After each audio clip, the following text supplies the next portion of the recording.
Good Sunday afternoon, everyone. This is Valreen here.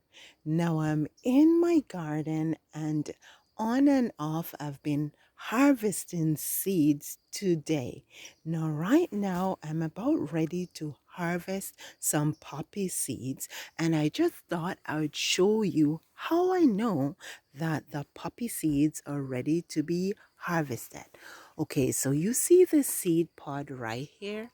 If you look closely, you will notice that there are no holes under the little cap right there.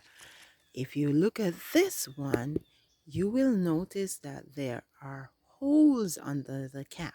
That's how you know that the pods are ready to give up their seeds.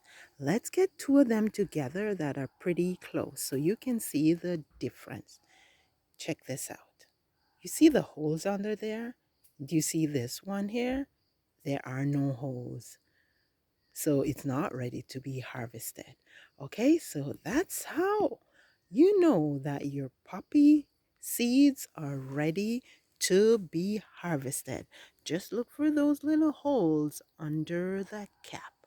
Okay, so until next time, if you haven't subscribed, if you're not following along, please do and hit the notification button so you can be notified of new videos.